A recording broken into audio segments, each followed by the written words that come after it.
Good morning. Today's lesson is coal and petroleum. कोल और petroleum क्या होते हैं? सबसे पहले हम आपको ये बताएंगे नेचुरल रिसोर्सेस, हमारे पास प्राकृतिक संसाधन क्या हैं जो कि हम फ्यूल या अदर वर्ड्स के लिए हम काम करते हैं। तो क्या है ये? क्या है? इनएग्जॉस्टेबल एंड एग्जॉस्टेबल, मैंने जो संसाधन कभी भी खत्म नहीं होते हैं। वो कौन है हमारे पास? Sunlight, wind, air, right. और कुछ संसाधन ऐसे हैं, कुछ नेचुरल रिसोर्सेस हमारे पास ऐसे हैं जो एक लिमिट मात्रा में है, कोई ज़्यादा नहीं है, हमारे पास कम है वो। जैसे कौन क्या है हमारे पास? पेट्रोलियम है, पेट्रोलियम प्रोडक्ट्स है, कोल है, नेचुरल गैस है, फॉरेस्ट है, मिनरल्स हैं एंड वाइल्ड लाइफ। मीन्स ये लिमिटेड सोर्सेज है हमारे पास। इसको यार जितना आपको दोहन करोगे, इसका जितना आप एक्सट्रैक्ट करोगे, जितना इसको निकालोगे आप, तो कुछ समय बाद ये ख़त्म हो जाएंगे। जबकि इनके कंपैरिजन में आपको सनलाइट को जितना यूज़ करो आप, ख़त्म नहीं होती है। आपको विंड को जितना यूज़ करो, एयर को जितना यूज़ करो, ख़त्म नहीं होते। केवल उसके चेंज होते, जैसे ऑक्सीजन से कार्बन डाइऑक्साइड का गैस हो जाएगा। कार्बन डाइऑक्साइड आपके पास प्लांट में जाएगा, वो कार्बन को ले जाएगा और ऑक्सीजन को छोड़ जाएगा, किंतु बराबर विंड बराबर ऐसे ही रहेगा, राइट। किंतु क्या है हमारे पास? क्या है? पेट्रोलियम हो गया, कोल हो गया, नेचुरल गैस हो गया, फॉरेस्ट हो गया, मिनरल्स हो गया। अब मिनरल्स हैं हमारे पास, जैसे हमारे पास अब ऑक्साइड बॉक्साइड है हमारे पास, जैसे अब एल्यूमिनियम ऑक्साइड ऑक्साइड है हमारे पास, आपके कॉपर के हैं, और क्या आयरन है, निकिल है, कोबाल्ट है।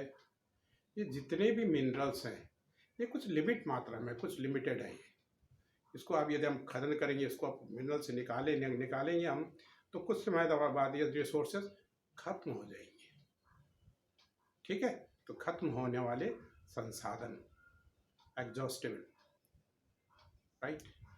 समझ गए बात है ना?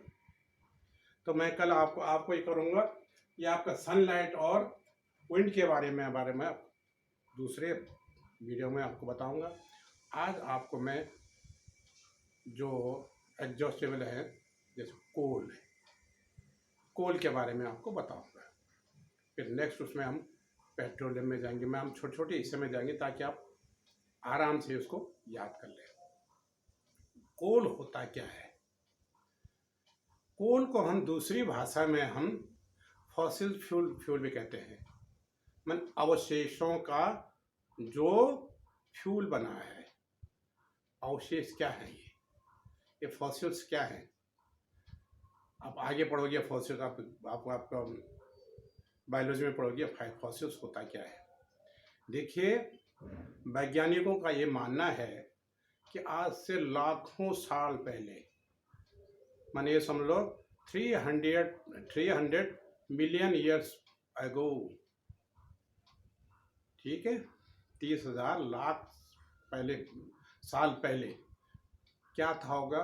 डेंस फॉरेस्ट था, वेजिटेशन बहुत थी, बहुत आई थी, बहुत डेंस फॉरेस्ट था। और प्राकृतिक विक्षोभ के कारण, नेचुरल कैलेमिटी होता है ना, आपका भूकंप हो गया, फ्लड आ गया, वोल्केनोज आ गए, इनके कारण पृथ्वी में क्या उथल पुथल हो गया। यहाँ की मिट्टी वहाँ आ गई, वहाँ के पत्थर इधर आ गए, और जो हमारे जो डेंस फॉरेस्ट थे वो क्या दब गए। आप समझ रहे होते हैं? पहले क्या था? डेंस, ये हमारा वैज्ञानिकों का मानना है, ठीक है। वैज्ञानिक क्या माना कि हजारों लाखों साल पहले की डेंस फॉरेस्ट वेजिटेशन हुआ करते थे, और वोल्केनो हो गया, ज्वालामुखी हो गया, आपके ये फ्लड हो गए, अर्थक्वेक हुए, इससे क्या हुआ? ज़मीन में उथल पुथल हो गया तो ऊपर के नीचे, नीचे के ऊपर पलट गए सारे, राइट। तो पूरे मट्टी पत्थर क्या हुआ, इसके ऊपर चले गए, इसके ऊपर वेजिटेशन, और वेजिटेशन दब गए, और धीरे दबते ऊपर से और ऊपर मट्टी पत्थर आता रहा आता रहा आता, इस प्रकार वो बहुत डीपर चले गए, बहुत नीचे चले गए, जमीन से आप सैकड़ों मीटर नीचे चले गए।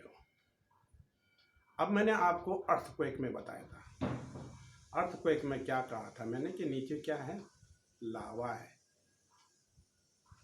ठीक है, बहुत गर्म होता हो, ठीक है, लावा। तो पृथ्वी के नीचे बहुत हीट है, और ऊपर से हमने जब वो वेजिटेशन जमीन के बहुत नीचे दब के, तो ऊपर से मट्टी पत्थर, इसका क्या होगा, प्रेशर हुआ, ठीक है। एक तो प्रेशर, नीचे से heat, heat and press, compress हो गया वो, जो आपका जो जो जो वेजिटेशन है वो कंप्रेस हो गया, और नीचे से हीट हो गया, और विदाउट एयर, हवा का है वहाँ।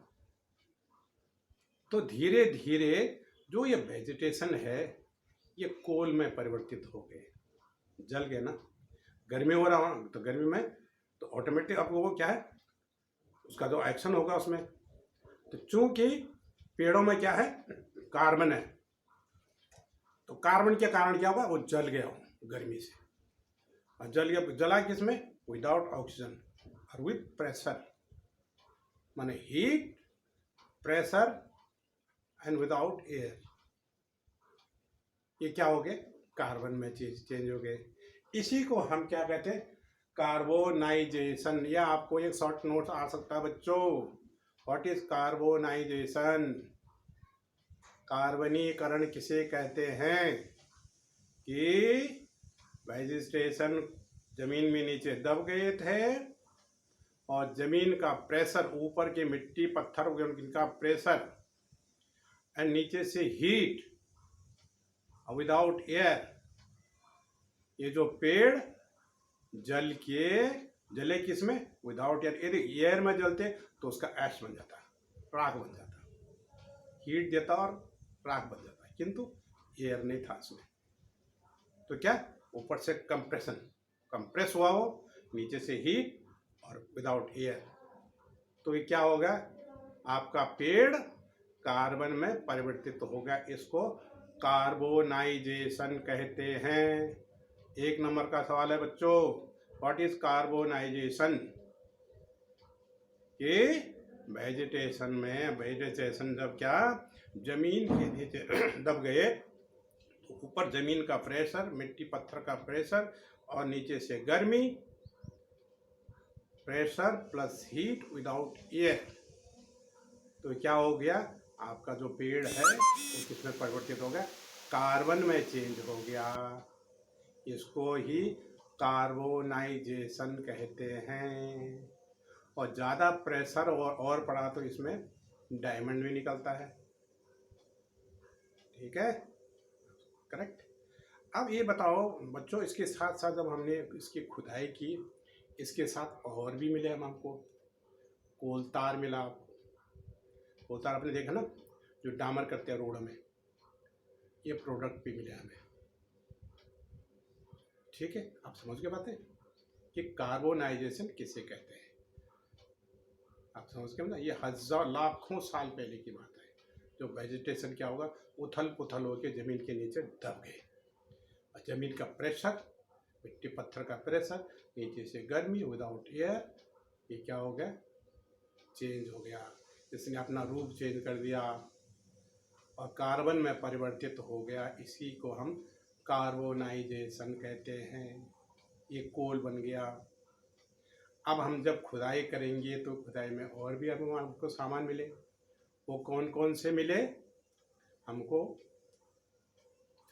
कोलतार भी मिला, ये कोलतार बड़ा, इसकी स्मेल बहुत गंदी होती है, अच्छी स्मेल नहीं होती है, किंतु इसमें प्रोडक्ट बहुत होते हैं, हमारे यूज़ के लिए बहुत से मात्रा में उसमें प्रोडक्ट होते हैं, तो इसी को हम एक्सट्रैक्ट करके कई सामान बनाते हैं, राइट।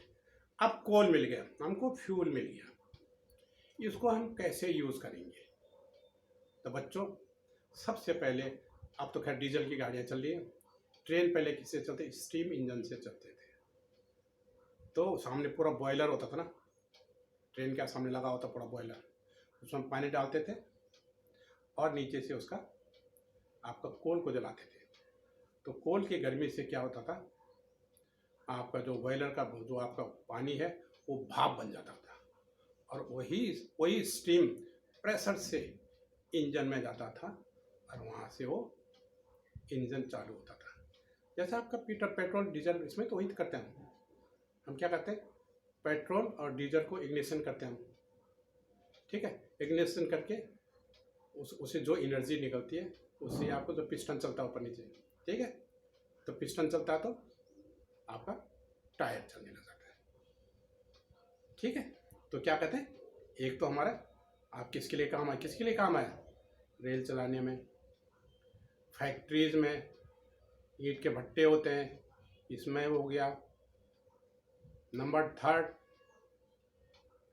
किसमें, आपके जो जितने भी हमारे पास जो मिनरल्स हैं, कॉपर हो गया, आयरन हो गया, एल्युमिनियम हो गया, निकेल हो गया, कोबाल्ट हो गया, जितने भी मिनरल्स हैं, ये मिनरल आपको ऐसे नहीं मिलते हैं आप लोहा आपका अलग से मिल गया या आपका एल्युमिनियम ऐसा डला करके मिल गया, ऐसे नहीं होता बच्चों। ये मिट्टी पत्थर के साथ मिलके आते हैं, ऑक्साइड रहते हैं उसमें।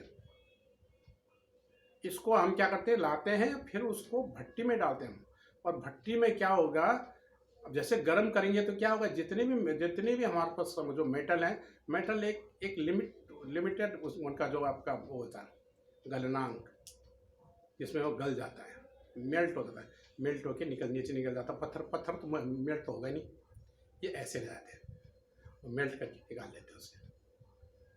तो एक्सट्रैक्शन ऑफ मेटल्स, राइट।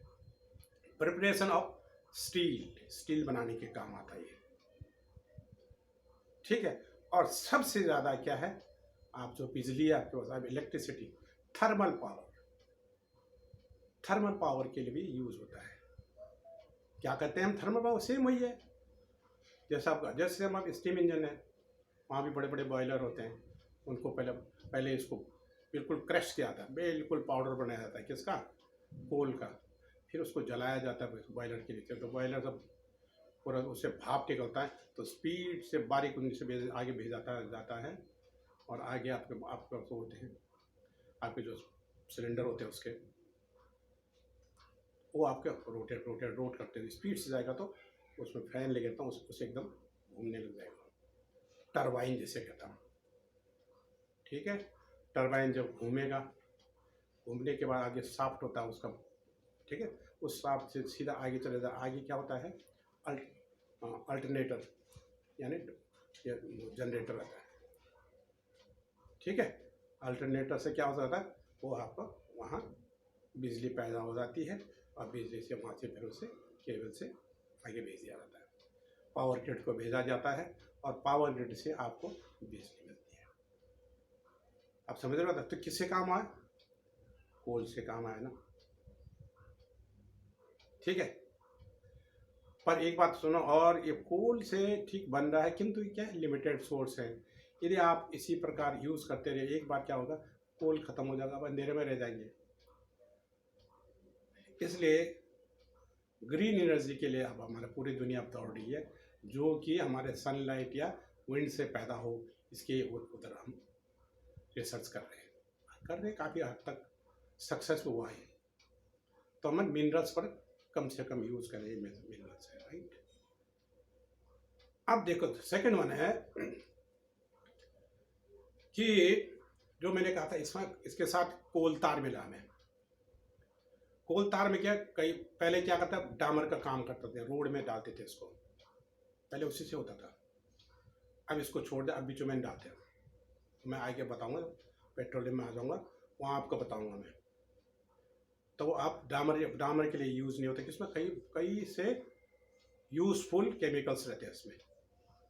अब इससे हम बनाते हैं नेफ्थेनिल बॉल्स, फिनॉल, आपके ड्रग में भी यूज़ आता है, दवाई बनाने की भी यूज़ होता है, आपके ये एक्सप्लोजन में आपके जिलेटिन बनाने के यूज़ आता है, कॉस्मेटिक्स में यूज़ आता है, और एनिमल पेंटिंग में यूज़ आता है, ठीक है। ठीक है, कि किसके में आ रहा?